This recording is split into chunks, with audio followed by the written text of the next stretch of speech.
Yo, la vidéo d'aujourd'hui est une intervention d'Isabelle Vera Masson, directrice de recherche au CNRS. CNRS, SS, man.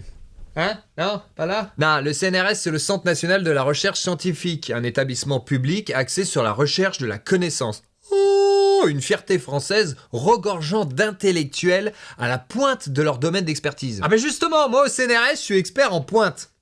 Ça pique un peu, ça pique pas.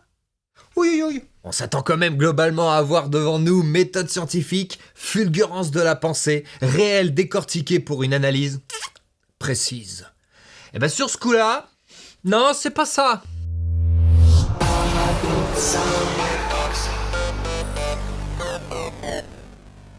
C'est que, en fait, ces jeunes gens qui font des rodéos urbains, ce ne sont pas des voyous. Ok, bon, on va commencer par regarder la définition de voyou. Individu peu scrupuleux qui ne respecte pas les lois. Les rodéos urbains étant interdits, ouais, ça colle, hein. De toute façon, même ne pas porter de casque, c'est interdit. Bon, on va regarder quand même une autre définition. Garçon qui traîne les rues. Ouais, c'est ça. Plus ou moins délinquant, on est dedans. Gamin des rues mal élevé, qui se conduit mal, qui a de mauvaises manières. Ah, c'est peut-être qu'elle trouve que c'est pas assez fort comme mot. C'est ça? Ce sont des jeunes gens qui, d'ailleurs c'est intéressant l'idée du Covid, qui s'ennuient. Oui, sûrement ils s'ennuient, mais ça ne fait pas une excuse valable pour être un danger pour les autres ou même pour soi. À part pour des gens faibles d'esprit, influençables, en manque de perspective et d'imagination. Ce qui est con parce que l'ennui est un bon fertilisant pour l'imagination normalement. Qui n'ont pas de distraction, vous savez, c'est West Side Story. Hein? Attends, c'est quoi le rapport avec l'ennui et les rodéos? Non, parce que West Side Story, c'est Roméo et Juliette transposés dans les années 50 aux États-Unis. Hein, c'est une histoire d'amour sur fond de racisme. Y a rien à voir. C'est West Side Story, on se retrouve dans les bandes. Enfin... Ah, d'accord, il y a des bandes rivales dans West Side Story, ok.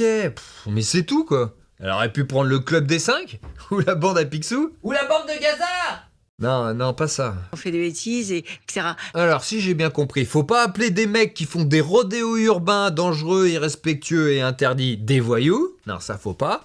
Par contre, s'entretuer comme dans son analogie, c'est juste faire une bêtise. Elle sait utiliser son vocabulaire à bon escient. Moi, je mets le feu chez les gens pendant qu'ils dorment. Oh, la sottise. Et nous, on pousse les vieux sous les métros. Oh non, l'enfantillage. La nuit, on sort avec le 4x4 pare-buff de papa pour écraser des migrants sous crack. Oh là là. La coxigru. On se gausse. De toute façon, c'est pas étonnant, c'est une des personnes les plus nulles en analogie du monde. Hein? Pour le meurtre au couteau de Crépol, elle nous avait quand même sorti ça. Très frappé par la ressemblance entre ce fait divers et Roméo et Juliette. Roméo et Juliette, encore. Elle a dû lire qu'un bouquin, c'est pas possible. Les 2 tours, le 11 septembre. Roméo et Juliette. Ok. La prise de la Bastille. Roméo et Juliette. Je le savais. C'est-à-dire que c'est une rixe avec deux Roméo et familles. Juliette, des Montaigu et des Capulet. Même la journaliste, Elvire. Une bouillabaisse. Roméo et Juliette. Roméo et Juliette. Ah, on est coincé là, hein. Ça devait être au départ un petit truc sympa, un peu provocateur mais sans plus, et ça devient quelque chose de gravissime. Et il y a des combats, et bien évidemment on tire l'épée, parce qu'on tire toujours l'épée. Ce niveau de déconnexion du réel, elle aurait dû faire avocate. Hein, en variant un poil plus les analogies. Affaire des viols de Mazan. 51 hommes comparaissent pour avoir violé une femme inconsciente, droguée par son mari. La défense? Alors j'ai été frappé par la ressemblance entre ce fait divers et Jésus. Vous savez, pendant la scène, quand il rompt le pain et qu'il le partage aux autres apôtres, hein, sauf que là, il a partagé sa femme, quoi. Affaire Salah Abdeslam pour les attentats de novembre 2015.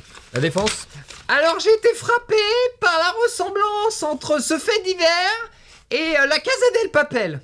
Oui, hein, ça devait être un petit truc sympa au départ, et puis malencontreusement, il y a des braqueurs qui meurent. Ils se sont fait sauter, et c'était pas un braquage, mais un attentat. Ah oui, bien sûr, il y a 2-3 différences, hein, ils avaient pas de masque de Dali. Mais par contre, je crois que Abdeslam, c'est une capitale, hein? Si, non?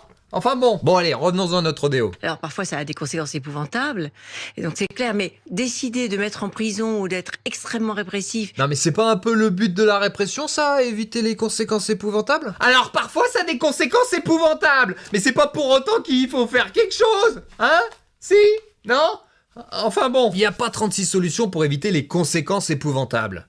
L'éducation et la prévention en amont, et ensuite la répression, pour éviter récidive et mimétisme.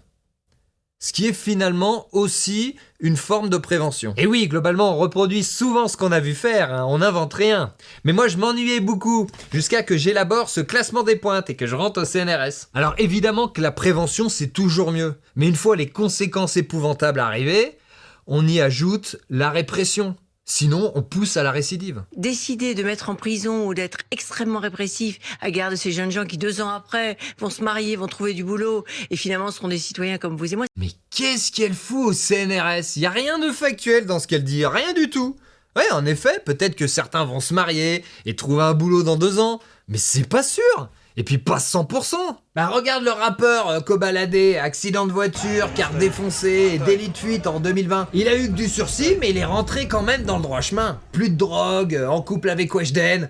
Ah non, mauvais exemple. Ouais, il tape des ballons et boit en conduisant et il a percuté un camion à l'arrêt à 200 km/h sous THC et tué un passager. Un exemple pour la jeunesse. Tout comme ils vont peut-être pas tous blesser quelqu'un, tuer quelqu'un ou devenir des criminels en puissance. Mais peut-être aussi que certains vont se ranger après avoir subi de la répression. Ou parce qu'un pote a fini en prison. Sans répression aucune, peut-être que certains vont découvrir par eux-mêmes que c'est dangereux et mal ce qu'ils font. Comme ça, sans encombre.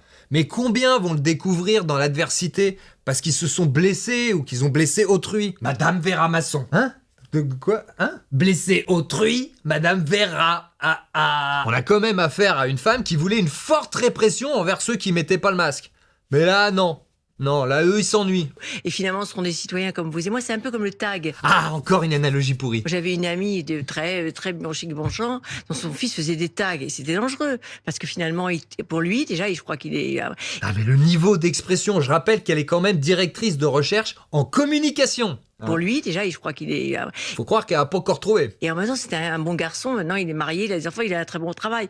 Donc ouais, mais qui dit que c'est pas sa mère qui l'a remis dans le droit chemin à l'aide de l'éducation, de la prévention ou de la répression? Elle voulait me déshériter et que je travaille. Et puis même, c'est quoi ce niveau d'analyse de faire d'un cas particulier qui a quasiment rien à voir une vérité générale? décider de la répression sur ce genre d'activités qui sont dangereuses. Je ne suis pas en train de dire le contraire, on le voit. Comment elle peut sortir ça? C'est dangereux, elle le dit, donc faut faire quelque chose. Elle proposerait un truc encore.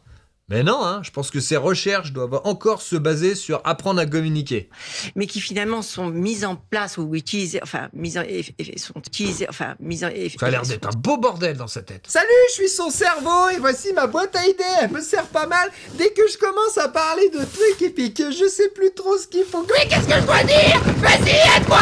Par gens qui ne sont pas des délinquants au départ. Non mais personne n'est un délinquant au départ. On ne naît pas délinquant, on le devient. Le lycéen qui fait une tuerie de masse aux États-Unis, s'il a rien fait de mal avant, on en fait quoi? Ça devait être un petit truc sympa, un petit peu provocateur, mais bon, on tire toujours l'épée, enfin même la mitraillette, hein, mais de là à faire de la répression ou de la prison pour lui, hein, c'était pas un délinquant au départ. C'est un peu exagéré, mais la petite délinquance mène souvent à la grosse s'il n'y a pas éducation, prévention ou répression dès les premiers actes commis. La prison amène parfois aussi à la grosse délinquance. Oui, c'est vrai, mais ça c'est un autre problème. Et c'est pour ça que c'est mieux quand ça reste un dernier recours. Mais pour ça, faut pas que le reste soit fait à moitié. Pas des délinquants au départ, même s'ils ils savent peut-être même pas que c'est interdit. Bon ben voilà, on est fixé. Elle est complètement con. Ils savent peut-être même pas que c'est interdit. J'imagine pour certains. Mais enfin bon, si, enfin bon. Elle est même pas sûre, elle tente le coup en balançant une connerie, allez. Vous vous êtes dit que c'était peut-être pas eux, c'était peut-être pas leur faute, c'est peut-être la faute des motos, elles sont peut-être douées d'une forme de conscience, hein? Non? Enfin bon. Bon, va peut-être falloir revoir la défense. Balzac Bredan, on fait une pause. Elle prend vraiment ces jeunes pour des débiles profonds, c'est impossible qu'ils le savent pas, c'est même la transgression qui les anime. On est tous passés par là. Défier l'interdit, avec plus ou moins de garde-fous et de moralité. Ah ouais, j'ai pas le droit de pisser sur le transformateur de l'électricité, c'est ce qu'on va voir. C'est la bite en chou-fleur qui l'aura rejoint le cimetière. Malheureusement pour lui, trop jeune, il n'aura jamais fourré de gratin. Peut-être l'épitaphe. D'ailleurs, s'ils fuient la police, c'est qu'ils connaissent leur tort.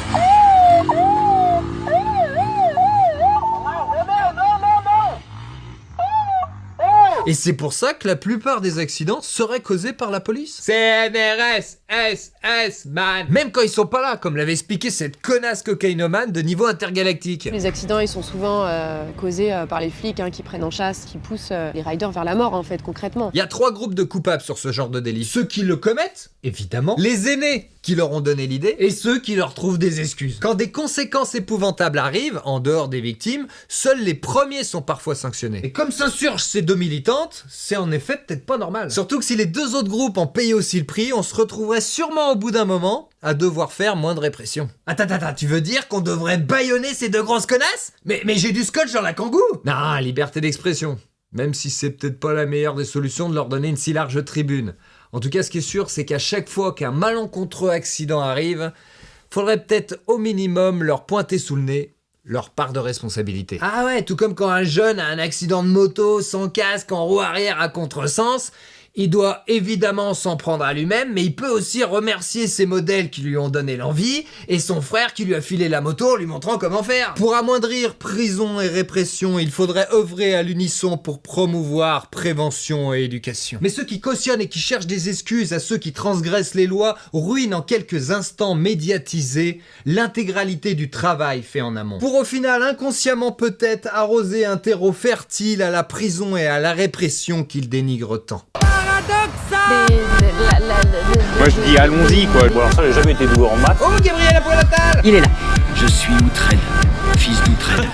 Si tu veux le paradoxal, tape sur le clavier. Si tu veux le paradoxal, tape sur le clavier. Merci pour le sympathique engouement entourant la sortie des derniers épisodes. Et comme d'habitude, merci à tous ceux qui commentent, qui aiment, qui partagent et ceux qui typent. À très vite.